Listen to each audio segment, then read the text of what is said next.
You see, the old law that the Tories brought in was that if you're an asylum seeker and you married a British national, you had to prove you weren't getting married just for the passport. And the Labour government said, oh, no, that's very bad. We shall change that. And they've changed it now. Under the bill, if that goes through, it will be law now for a registrar from a registry office to report any asylum seeker who marries a British national who that registrar deems to show an insufficient love within the relationship. And we just thought, this is mad. How can they do that? So what we did was we sent every single MP a questionnaire.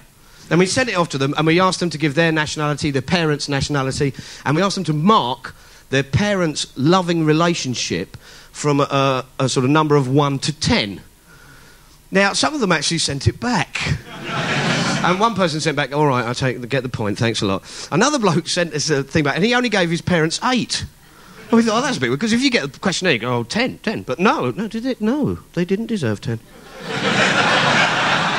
They sent me to boarding school. It's time for payback.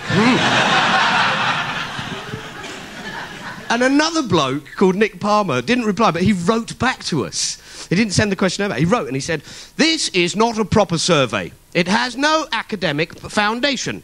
It is, in fact, a satire.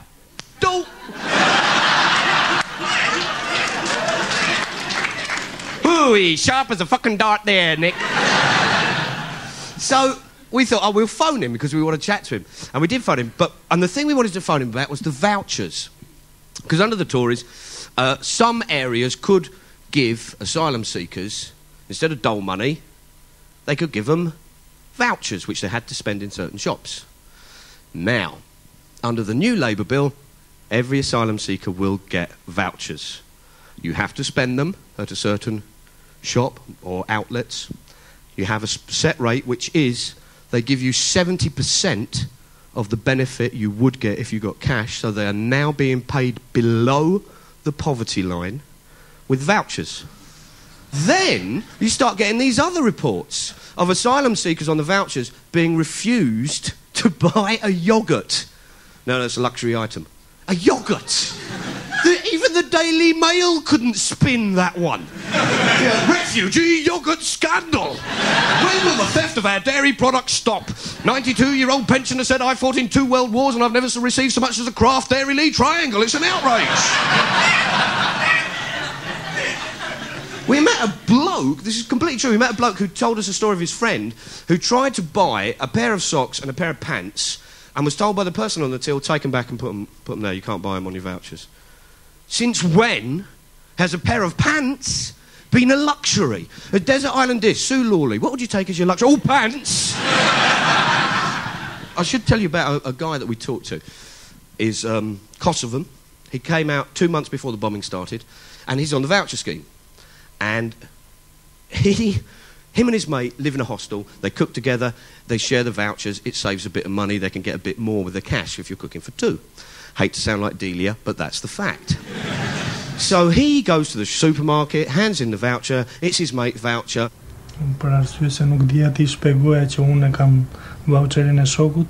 I could not explain that they were my friend's vouchers. Nuk mundja që ti sjellë dhe ato thirrën policinë të tjerë. So they called the police. The bloke is then arrested, taken away, kept for 5 hours, said unless you sign an official caution we'll take you to court. So he signs the caution. Then the police inform the social services who said, oh, you've got a police record, we're kicking you out of the hostel, taking away your vouchers. Po më shikonin se ishte sikur kishte ndodhur ndonjë krim. It seemed to me that all people were looking at me as I had committed a crime.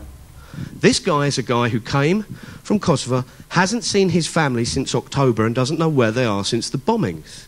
So we've got a couple of questions that we wanted to ask Nick Palmer about the vouchers. Phoned him up.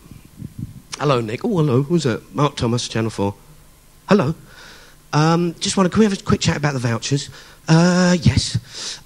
Just wanted to draw your attention to the fact that if the asylum seeker was allowed to buy shoes or something like that, You know, we're paying them below the poverty line.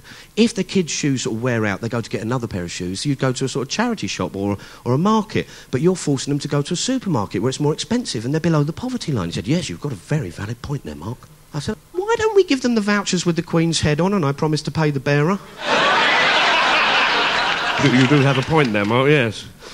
I mean, I should at this point out, just before we show the next clip, for legal reasons, I have to, and objectivity, I have to report that Jack Straw and Mr O'Brien and Tony Blair do a lot of work for minorities. Daily Mail readers are the minorities that spring to mind. We're doing this to appeal to readers of the Daily Mail. This is all playing to a Middle England agenda that believes that asylum seekers are all types of dreadful things. I mean, and the other thing about it is, this is what happens when you form social policy with reference to focus groups. No doubt, Tony Blair has got a focus group somewhere which said we don't really like refugees. So guess what? We force them to destitution. There's no reference to what's right, what's just. It's just what the latest focus group said about popular opinion. So, if you're a Daily Mail reader, I just have to say this to you.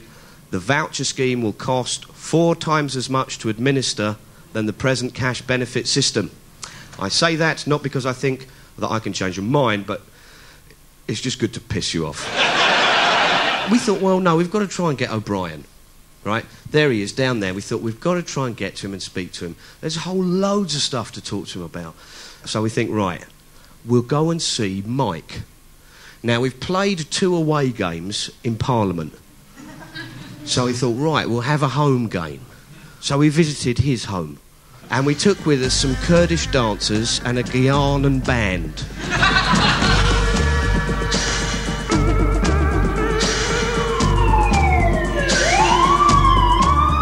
Hello there.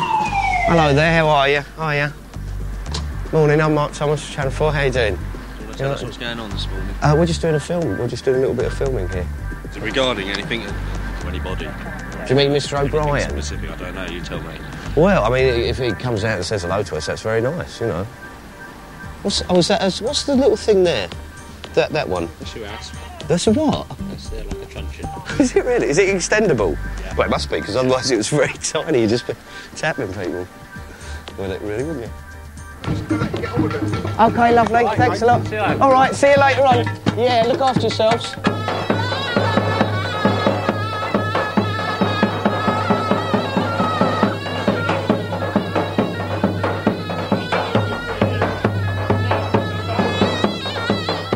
Morning, Mr O'Brien. Do you like the parade we've got for you? It's we just thought, because your bill seems to be a bit frightened of sort of different cultures, we'd show you there's nothing to be frightened of. So we're just sort of putting this little sort of parade on so you can see there's all sorts of things that sort of asylum seekers bring to Britain that's very positive. We hope you like it. Do you like Wonderful, Mark. Excellent. I'm a great fan of your programme. Great. We just wanted to show you all the different sort of culture that you could be encouraging. And well, instead of saying take away sort of asylum seekers' jewellery and things like that. I very much welcome many of the immigrants who come to this country, like my family. Yeah. Both my parents. Absolutely. But so why are you taking away people's jewellery, though? Because you're actually saying that you're going to take away asylum seekers' jewellery, aren't you? You haven't understood. But you're saying that, aren't you? Can you get off my... But you are going to do that, because you've said that 1/3 of the asylum seekers get granted. You cannot take the piss out of Kosovo. I'm not, though, am I? Serious an I'm issue. not taking the piss out of Kosovo, am I? Why am I taking the piss out of Kosovo with these people? Did you not write a letter to me? Why am I taking the asking piss for out an of interview to talk about Kosovo and the refugees said you wanted to do and a the comedy immigration? hour? No, we never said that. I'm afraid you're lying. Yes, no, we didn't. Hey, come on. Because we're doing a whole... Well, look at it. It says half an hour. So the point being is, because you're not very good with statistics, because you said 30% of the asylum seekers get granted leave to remain, but you haven't included all the people who win on appeal. It brings it up to nearly 50%. You're wrong. It's wrong. So you haven't. So you have included people who are granted leave to remain after appeal. Have you done that? Mark, I have. Yes. You have done it. Well, why are all the groups saying that you haven't? That you're supposed to have consulted with? Well, are they lying? So Asylum Aid's lying and Refugee Council's lying?